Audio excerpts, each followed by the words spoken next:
बहुत समय पहले की बात है। ढोलकपुर नामक एक गांव में एक बहुत गरीब परिवार रहा करता था। उस गरीब परिवार में दो भाई बहन, बहन 12 साल की साक्षी और भाई 5 साल का सोहम अपने माता पिता के साथ रहा करते थे। माँ कविता अपने दोनों बच्चों की देखभाल करती और घर का चूल्हा चौका संभालती थी, और पिता जयाराम एक बहुत बड़ी फैक्ट्री में मजदूरी का काम किया करते थे, और फैक्ट्री में मजदूरी के उन्हें ज़्यादा पैसे नहीं मिलते थे। आजी, आप आ गए? आज तो आप बहुत ज़्यादा थके हुए लग रहे हो। लगता है आज आपने ज़्यादा काम किया है। साक्षी बेटा, जाओ अपने पिताजी के लिए घड़े में से ठंडा पानी लेकर आओ। पिताजी, ये लीजिए पानी। पिताजी, मैंने आपसे 1 महीने पहले कहा था कि मेरी चप्पल पूरी तरह से टूट गई है। अब तो वो चप्पल इतनी ज़्यादा टूट गई है कि उसे जुड़वा भी नहीं सकते। आप मुझे नई चप्पल कब दिलाएंगे पिताजी? साक्षी बेटा, अभी तो तुम्हारे पिताजी घर पर आए हैं और आते ही उन्हें परेशान करना शुरू कर दिया। मैंने कहा था ना कि अपने पिताजी से किसी भी चीज़ की फरमाइश मत करना। वो तो पहले ही इतने परेशान हैं। तुम्हें तो पता ही है, मजदूरी कर कर चंद रुपए ही मिलते हैं। कविता ऐसा कहकर साक्षी को चुप करा देती है। ऐसे ही समय बीत रहा था। एक दिन जयाराम फैक्ट्री में काम कर रहा था कि तभी उसका पैर फिसल जाता है और जयाराम के हाथ में जो भी सामान था वो उसके ऊपर गिर जाता है। वह पूरी तरह से जख्मी हो जाता है। उसे जल्दी से अस्पताल में एडमिट किया जाता है।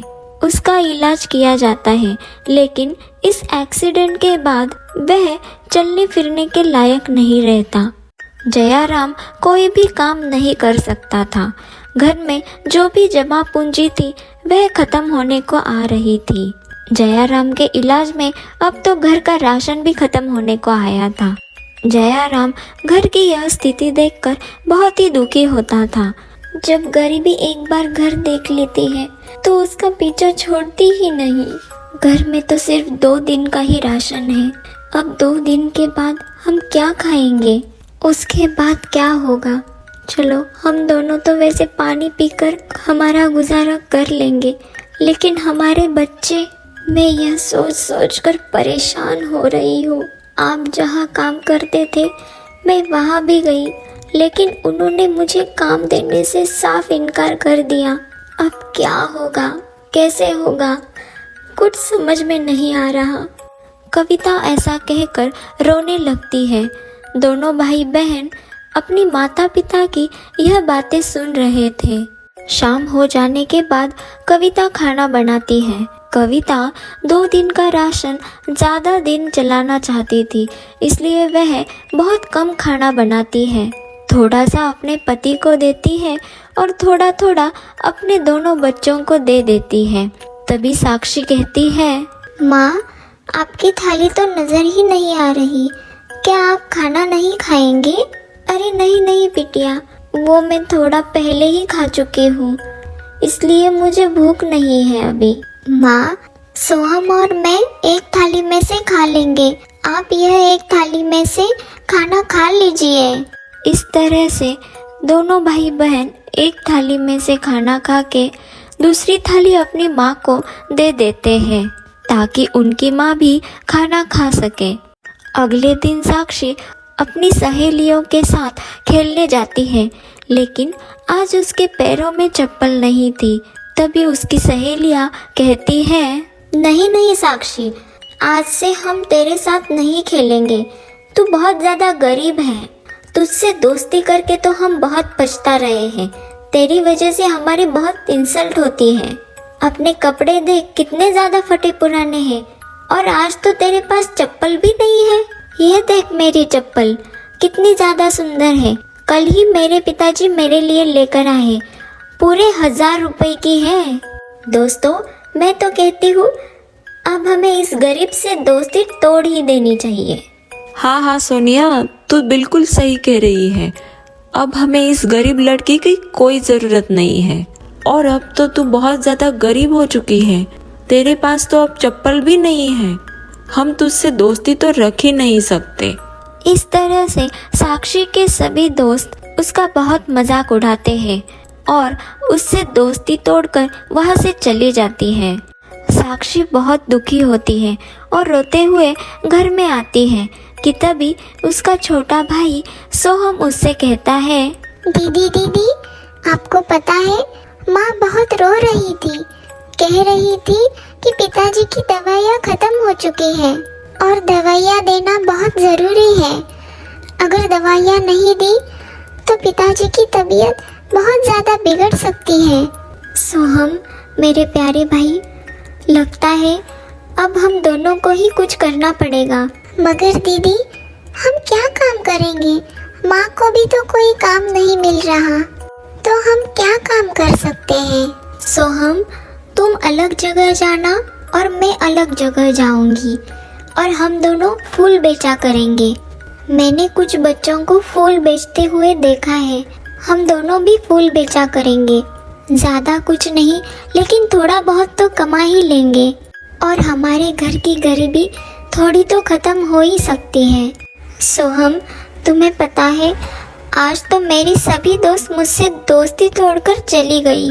कह रही थी अब तो पहले से भी ज़्यादा गरीब हो गई है, अब तेरी औकात नहीं है हमारे साथ खेलने कूदने की। सोहम, यह दुनिया ऐसी ही है, गरीब लोगों को कुछ नहीं समझती। हमें कुछ तो करना ही पड़ेगा। अगले दिन दोनों भाई बहन बगीचे में जाते हैं, वहाँ से फूल तोड़ते हैं और अलग अलग जगह जाकर बेचने लगते हैं। उनके पैरों में चप्पल नहीं थी, ऊपर से धूप, गर्मी भी बहुत ज़्यादा थी और पेट भी भरा हुआ नहीं था। ताज़े ताज़े फूल ले लो, ताज़े ताज़े फूल ले लो। देखिए दीदी, कितने ज़्यादा ताज़े फूल हैं, कितनी ज़्यादा अच्छी खुशबू आ रही है। ये फूल आपको और आपके घर को महका देंगे। ले लीजिए दीदी फूल, ज़्यादा महंगे नहीं है, सिर्फ 10 रुपए का एक फूल है। ले लीजिए दीदी। आंटी जी, आप ले लीजिए, बहुत ही ज़्यादा सुंदर फूल है। चल चल गरीब लड़की, ये तेरे सड़े हुए फूल हमसे दूर रख। हम तुझ जैसी गरीबों को अच्छी तरह से जानते हैं। मंदिर से उठाए होंगे फूल और यहाँ आकर बेच रही है हमें। हमें तुम्हारे फूल नहीं चाहिए, चल दूर हट, पता नहीं कहाँ से चले आते हैं। दीदी दीदी, फूल खरीद लीजिए, देखिए कितने ज़्यादा ताज़े ताज़े और सुंदर फूल हैं। अरे यार, क्या ड्रामा है, कब से मेरे कान के पास खड़ा होकर चिल्ला रहा है। तेरे ये सड़े हुए फूल कोई नहीं खरीदने वाला, चल पीछे हट। दोनों भाई बहन इसी तरह से सुबह से लेकर शाम तक फूल बेच रहे थे, लेकिन उनके फूल कोई भी नहीं लेता। लेकिन दोनों भाई बहन हार नहीं मानते।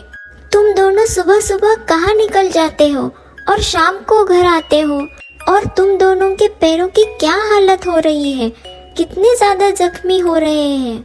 मेरे प्यारे बच्चों, जब तुम्हारे पास चप्पल नहीं है तो बाहर क्यों जाते हो? माँ, पैरों को छोड़ो और हमें कुछ खाने को दो, बहुत भूख लगी है। लगता है आपने आज कुछ नहीं बनाया खाने में। मेरे प्यारे बच्चों, मुझे माफ़ कर दो, घर में राशन का एक दाना भी नहीं है, क्या बनाती मैं। और तुम्हारे पिताजी भी भूखे हैं, उन्हें तो दवाई भी लेनी है। पड़ोसियों से पैसे उधार में मांगे तो उन्होंने भी मना कर दिया। पता नहीं हमारी गरीबी कब ख़त्म होगी। मेरे प्यारे बच्चों, मैं तुम्हें कुछ भी नहीं खिला सकती, मुझे माफ़ कर दो। कोई बात नहीं माँ, आप इस तरह से रोइए मत, हम पानी पीकर सो जाएंगे। साक्षी अपने माँ के आंसू पोंछ देती है। दोनों भाई बहन अपने माता पिता को और दुखी नहीं करना चाहते थे और अगली सुबह दोबारा से फूल बेचने के लिए जाते हैं। तभी एक लड़की साक्षी के पास आती है और कहती है, तुम्हारे फूल तो बहुत ही सुंदर है और ताजे भी लग रहे हैं। मुझे ऐसे ही फूलों की तलाश थी। ये सारे फूल कितने के हैं? मुझे सभी फूल चाहिए। दीदी, ये सारे फूल मात्र 100 रुपए के हैं। आपका बहुत बहुत धन्यवाद ये सारे फूल खरीदने के लिए। साक्षी बहुत ही ज़्यादा खुश होती है कि उसके 100 रुपए के फूल बिक जाते हैं। वहीं दूसरी तरफ सोहम के भी 20 रुपए के फूल बिक चुके थे। दोनों भाई बहन बहुत ही ज़्यादा खुश थे और वह दोनों शाम को अपने घर आने लगते हैं कि तभी उन्हें रास्ते में एक बूढ़ी औरत बेहोश नजर आती है। दोनों भाई बहन उसे होश में लेकर आते हैं। तभी वह बूढ़ी औरत कहती है, बच्चों, 15 दिन से मैंने कुछ नहीं खाया। 15 दिन से मेरे पेट में अन्न का एक दाना नहीं गया है। बच्चों, क्या तुम दोनों मुझे कुछ खिला सकते हो अभी? सोहम, हमसे ज़्यादा ज़रूरत इस अम्मा जी को है। इन्होंने 15 दिन से कुछ नहीं खाया और अगर अभी इन्हें कुछ नहीं खिलाया तो इनकी जान भी जा सकती है। हमें इनकी मदद करनी चाहिए। जिस तरह हमारे आज फूल बिक गए, क्या पता कल भी बिक जाएंगे।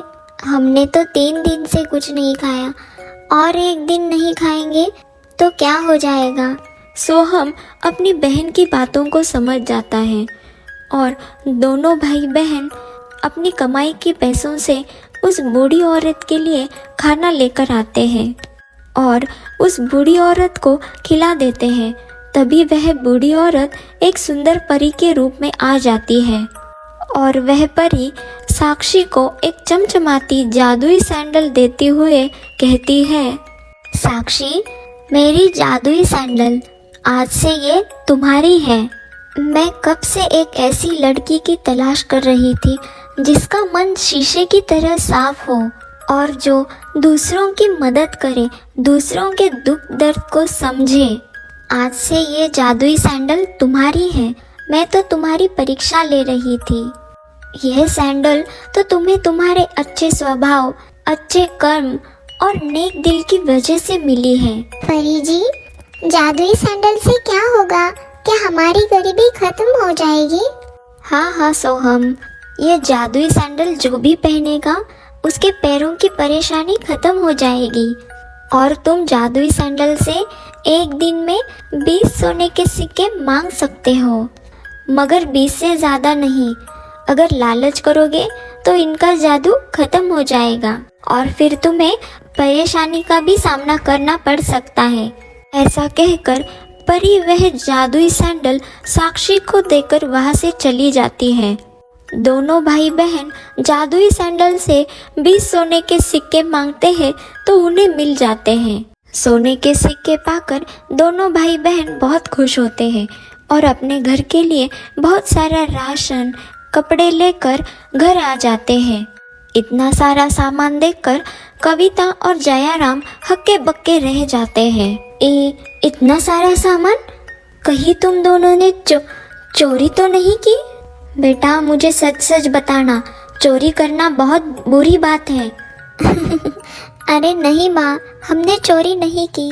हमें तो परी जी ने ये जादुई सैंडल दिए हैं और इनकी मदद से पिताजी भी ठीक हो सकते हैं। ऐसा कहकर साक्षी अपनी माँ को सारी बात बताती है कि किस तरह से उन दोनों ने फूल बेचे, पैसे कमाए और एक परी की मदद की, जिसकी वजह से उन्हें एक जादुई सैंडल मिली। यह सब बातें सुनकर कविता और जयाराम की आंखें भर आती है। जयाराम जैसे ही जादुई सैंडल छू लेता है, वह बिल्कुल ठीक हो जाता है। किसी ने बिल्कुल ठीक ही कहा है, अच्छे कर्मों का फल अच्छा ही होता है। मेरे बच्चों की अच्छे कर्म की वजह से हमारे घर की गरीबी खत्म हो रही है। पूरा परिवार जादुई सैंडल से लालच नहीं करता और वह सोने के सिक्के इकट्ठा करते हैं और जयाराम अपने सैंडलों का एक शोरूम खोल लेता है और वहाँ से पैसे कमाता है। साक्षी और सोहम स्कूल जाने लगते हैं। उनके घर के हालात बहुत अच्छे होने लगते हैं और वह गरीब लोगों की भी मदद करते हैं। यह सब पड़ोस की नंदिनी को बिल्कुल भी पसंद नहीं आ रहा था कि एक गरीब परिवार इतनी जल्दी इतना अमीर कैसे हो सकता है। कुछ दिन पहले तो ये कविता मुझसे उधार मांगने के लिए आई थी और आज देखो कुछ तो गड़बड़ जरूर है। मुझे पता लगाना ही पड़ेगा आखिर ये गरीब इतनी जल्दी कैसे अमीर होते जा रहे हैं। ऐसा कहकर नंदिनी कविता के घर पर नजर रखने लगती है और एक दिन उसे पता चल जाता है कि जादुई सैंडल की मदद से उन्हें इतनी ज़्यादा धन दौलत मिल रही है। और एक दिन मौका देखकर नंदिनी वह जादुई सैंडल चुरा लेती है और वह जादुई सैंडल से सोना मांगती है तो उसे 20 सिक्के मिल जाते हैं। इस जादुई सैंडल से तो सचमुच सोने के सिक्के निकल रहे हैं। इन 20 सिक्कों से मेरा क्या होगा और मांग लेती हूँ। ऐसा कहकर नंदिनी जादुई सैंडल से और सोने के सिक्के मांगती है तो उसे कुछ भी नहीं मिलता, बल्कि उसके पास जो भी था वह सब गायब हो जाता है और वह बहुत ज़्यादा गरीब हो जाती है। इस तरह से नंदिनी को उसके लालच का फल मिल जाता है और साक्षी अपने परिवार के साथ एक हंसी खुशी जिंदगी व्यतीत करती है, क्योंकि वह लालच नहीं करती और गरीब लोगों की भी मदद करती है। अगर ये कहानी आपको अच्छी लगी हो तो हमारे चैनल को सब्सक्राइब ज़रूर करें और कहानी को लाइक कमेंट ज़रूर करिए।